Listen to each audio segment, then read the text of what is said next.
Hey, Aaron, this is just a general bullpen question for you. When did this whole thing about high leverage relievers and low leverage relievers start?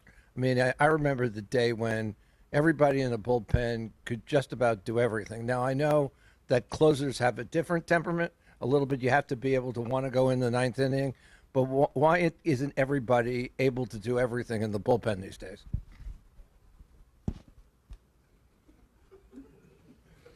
I mean, that's sports. That's what separates great from good, good from average, average from not here. I mean, that's life. Like that's we're competing in the sports, and that's how you differentiate between what a great player is. That's the best I can say it, I guess. Isn't there something about average players being able to do multiple jobs rather than one specific job, or you rely on one specific guy to do one thing and another? Can you give me an example of what you're talking about? Well, like last night is a good example. I mean, the Dodgers used what they call their low leverage relievers in that game last night. Mm-hmm. And their higher leverage relievers are now rested to pitch today. Mm-hmm. And they used a few of those to get out of game two behind Buehler. That's basically what I'm talking about. I don't know. I mean, look, you're going to find yourself in situations where a quote-unquote low-leverage guy is in a big moment, maybe in the biggest moment of a season. So at the end of the day, your players, relievers, coaches are trying to get guys to be the best they can possibly be, whatever situation they're in. So, yeah, I mean, it's the best I could say it, I guess. Go to Andy in the next row. Question about Aaron Judge. Yeah. Swing decisions and the chase and stuff like that seems like it's improved over the past maybe 2 games, say. I'm just wondering what you've seen in that trajectory toward him starting to get that back, and how much better he is than he was a few games before that, how far he has to go, like where he's at in terms of getting that timing. Seems better to the naked eye a little bit. Yeah, I thought he had good at-bats last night. So, hopefully that carries into today. With Aaron, it's always one pitch away from, getting as hot as anyone's ever seen. So I thought he had good at-bats last night, and hopefully that carries into today. He's taking pitches that maybe he was offering at earlier in the series, you think? Yeah, I thought he did a good job of that last night. I thought he got a lot of good swings off. I thought he controlled the zone. Again, a lot of times, though, that's mechanical, too. Like, that's getting yourself into, and again, everyone's a little bit different how they get there, but you get into strong positions, and usually that's when you're able to make your best swing decisions. Yeah, right behind Andy, Aaron. Aaron, what impressed you the most about Gerrit's start in Game 1? I thought he made some really good adjustments. I think he does a really good job in game of knowing what's working for him, knowing how to make adjustments on the fly. I thought he was really pitch efficient. For the most part, gain count leverage throughout the night, which is really always important, I guess, but certainly against this Dodger team, you gotta go into the strike zone. You can't, and you got to get ahead of these guys because they feast as much as anyone when they get that count leverage or get ahead in the count. So I thought he did a good job of all that. Stay there with Tyler in the same row.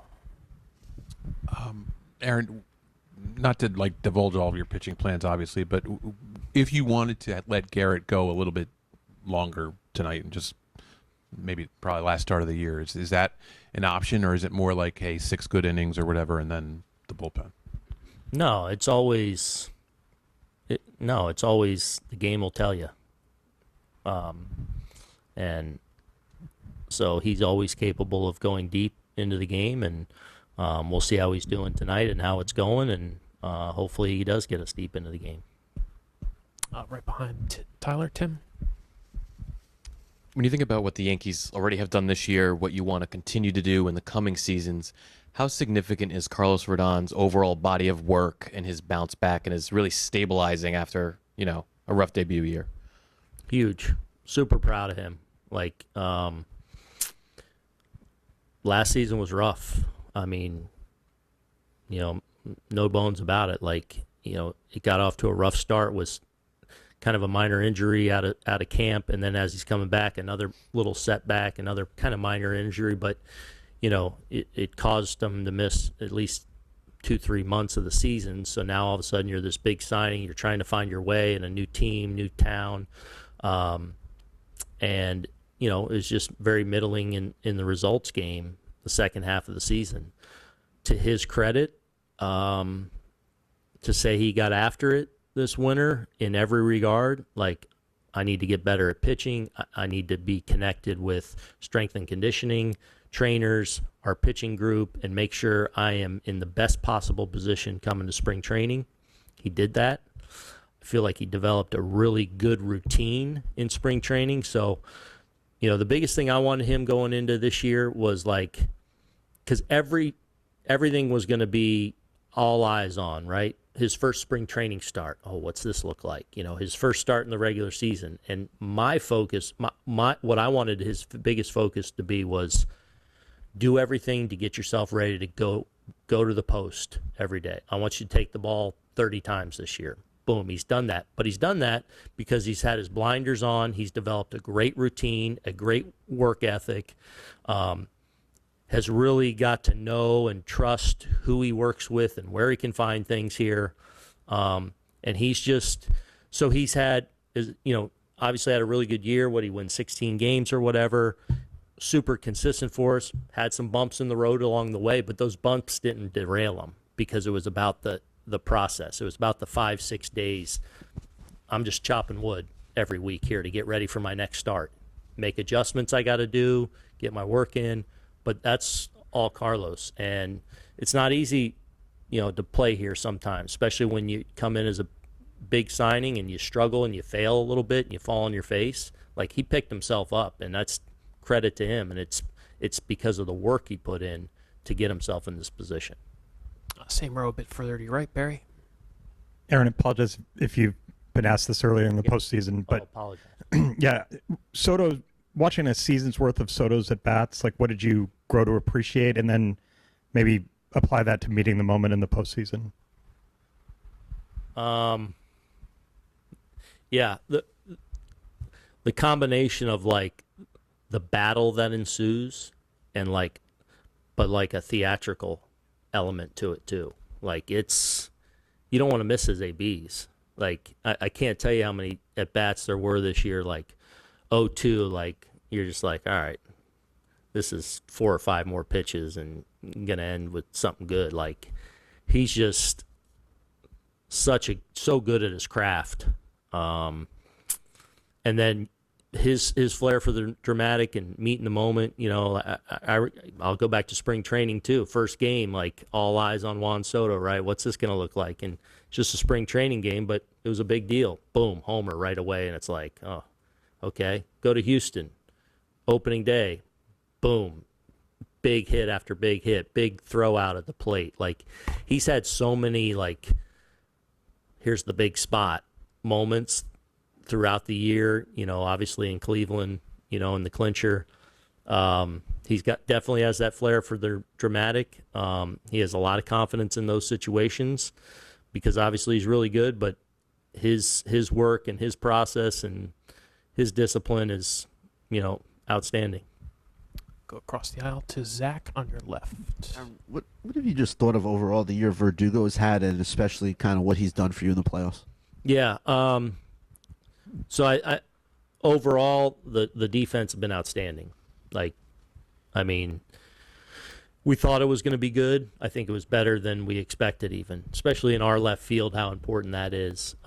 He's been great from day one to now. Offensively, overall, a little bit of a down year for him. Really, I thought got off to a really good start the first couple of months. A lot of big hits. A lot of big plays, and then kind of struggled, frankly, in the second half. And, to the point of lost some playing time at the end of the year and kind of auditioning some certain things. But I think at the end of the day, like, he's a really good hitter. Like, he's kind of a born hitter. On balance, we'll look back on this year and you'll look at the numbers at a little bit of a down year, I think, by his standards. But this guy can hit, and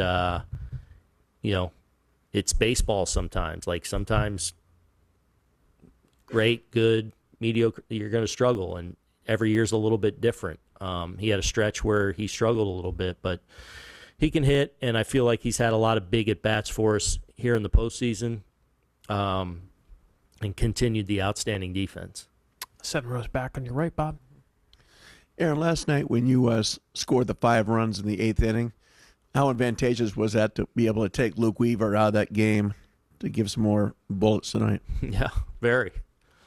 Because he was going back out there, with probably a 3-4 run lead, which maybe takes him out of today potentially, or at least compromises him a little bit. So hopefully, that's one of those innings that, hopefully serves us well. But I think it was important. And can he do this during the regular season, say next year too, as far as just multiple innings, almost like the old school days, like Goose Gossage? I mean, I think he's capable of it. It's just tough to say. I mean, a lot of that's dependent on what the makeup of your team and your bullpen and time and place in the season. So, like, what makes more sense? Is it to have him 2 out of 3 days to be able to close and 1 inning scenarios? There's different times of year, 1+, but I think his command and control allow him to be efficient enough to where, and his athleticism allows him to be efficient enough to where I think there's a lot of times where, for example, this year he's gone 4 outs or 5 outs, whatever it may be, and typically he's very pitch efficient, so it lends itself to being able to do that a little bit. We'll finish up with Eric up front on the right, and then Yvonne.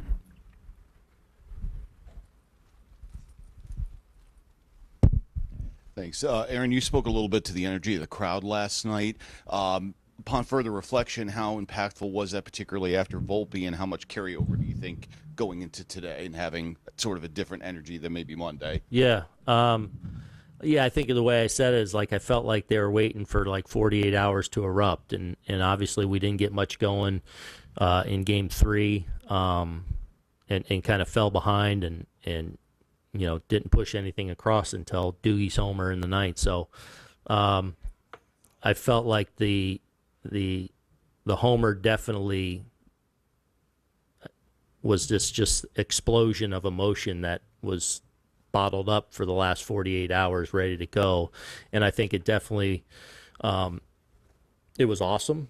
I mean, I thought it was great, and hopefully played a factor in, us continuing to, put together a really good game, and hopefully is something that kind of carries over tonight. I'll finish up with Yvonne right up front.